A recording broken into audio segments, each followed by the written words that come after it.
You know how Overwatch is a great game? No?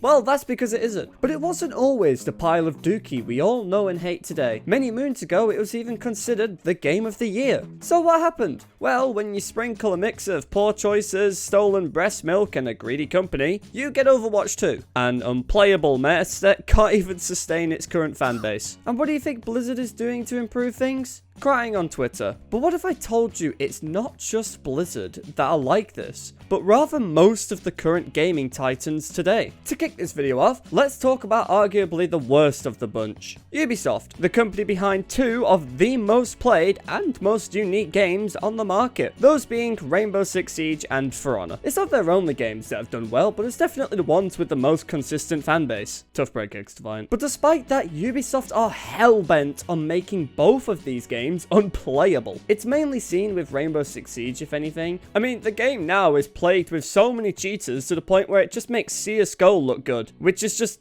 yeah. It's not just their current games though. Ubisoft's new releases seem to last as long as already spoiled milk. Take Star Wars Outlaws, a game hyped up to be an open world Star Wars game, first of its kind, only for it to reach a peak player count of about 2,000. Now, every game has their problems, yes, I'm not stupid. But the point I'm making here is that Ubisoft have just given up and are trying to make as much money as they possibly can before they go under. Moving on, there's also Blizzard, a company known for its sexual harassment and discrimination allegations, because nothing says AAA quality like mistreating women, which is crazy to me because they are constantly making decisions in their games to show that they are for equality. It's the same logic as I can't be sexist, my characters are trans. On top of that, Blizzard is facing major competition with each of their games.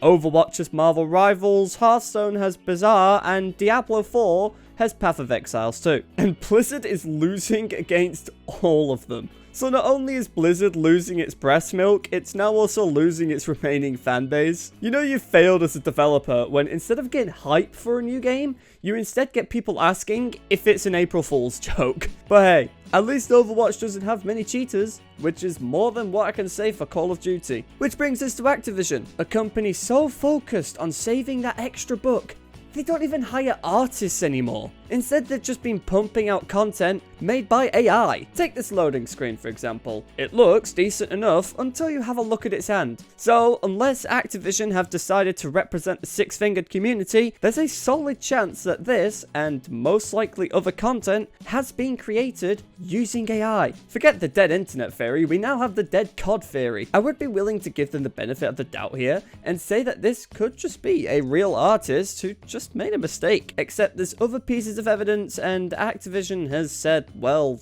nothing. And the word nothing seems to be this company's motto, because they always seem to ignore the bigger problems. Take the cheaters, for example. I can't think of a single recent COD game where people didn't complain about cheaters. But don't you worry, guys, Activision has actually started banning people. Only instead of banning cheaters, they are instead banning streamers. How shit must your anti-cheat system be to ban the victim? It's like if a judge gave some random guy a death sentence because somebody else punched his nan. Basically, the way it all works is the hacker will spam report an account and the anti-cheat will just be like, yeah, seems legit, and just ban the guy. Obviously, when it's revealed that the victim wasn't cheating, Activision will unban them. But that process can take a while, meaning that you won't be able to play COD for up to 2 weeks, which, come to think of it, is the nicest thing Activision have ever done for us. Unless if you're one of those people who live and breathe COD, this shouldn't really affect you too much, but the streamers who make a living off of playing this game are essentially just being wrongfully suspended from their careers. And it gets worse when you look at Activision's policies, because they even claim that all infractions undergo a thorough review process by the security team before enforcement.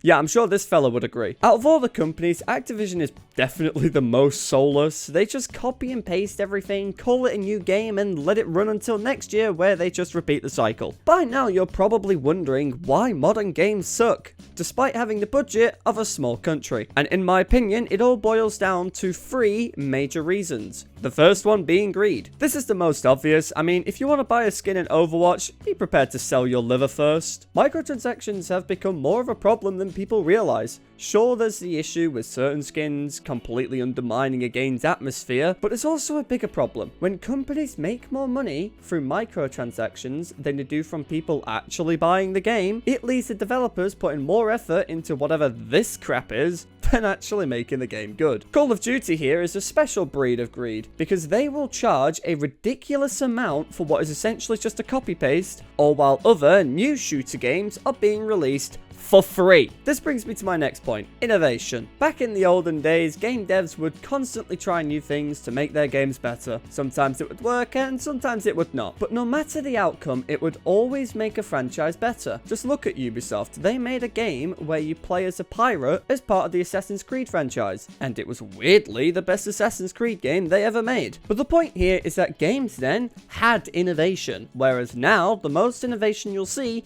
is Blizzard selling people battle passes without them even wanting one. I love how instead of making the battle passes good, they just make it easier for people to buy them. This lack of innovation also links to how much effort and care they put into their games now. Once again, look at Ubisoft. They gave terrorists, literal terrorists, in one of their games the same logo as the BLM movement. Not the brightest move by Ubisoft, but at least they tried. I find it amazing though how this massive company did not once consider the fact that this could be a bad idea, which is just a perfect example of what I mean by lack of care. All they care about is making their next game, and the reason is simple. People will buy them, no matter what. If somebody asked me for an addiction worse than crack, my answer would be Call of Duty. They got people so wired to play the next game that it doesn't even matter if they turn a DLC into a full $70 game. It's funny, but also kind of sad to see the games we once loved be turned into non-stop profit machines. Companies have just become complacent and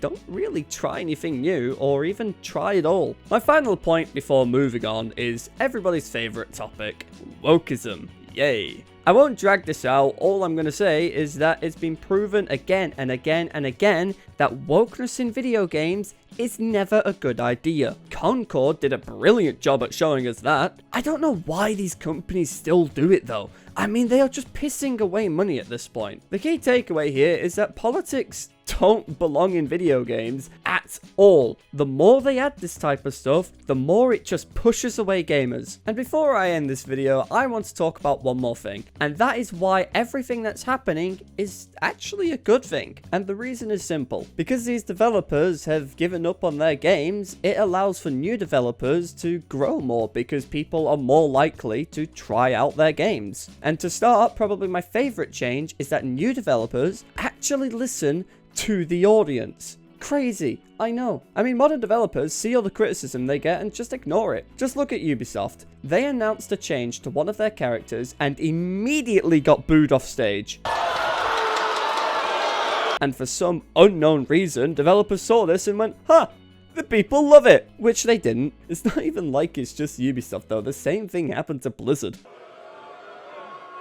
New developers have shown time and time again that they want community feedback and actively try to improve their games based on it, whereas AAAs just decide what the player wants for them. New developers put in the effort to give the people what they want. Granted, there's some requests they can't fulfill, but they still try. The next point is obvious. I mean, new developers are infinitely more creative. Just look at Splitgate. Easily the coolest concept for a first-person shooter game that I have seen in a while. And if that's not enough, just look at Marvel Rivals with its team-up idea. These ideas are what allow video games to grow and improve. And frankly, we just don't see enough of them anymore. Finally, we have money. You've probably noticed, but most of the new games are free.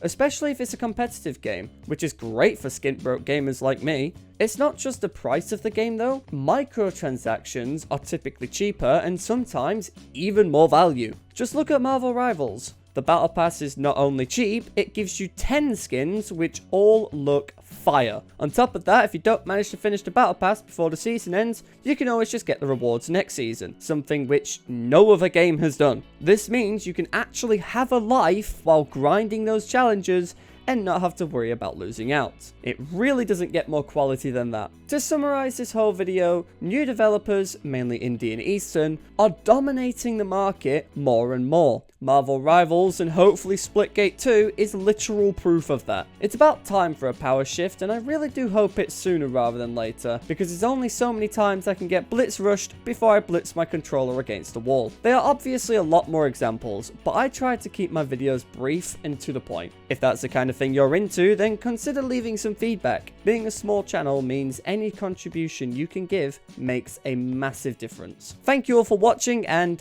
bye bye!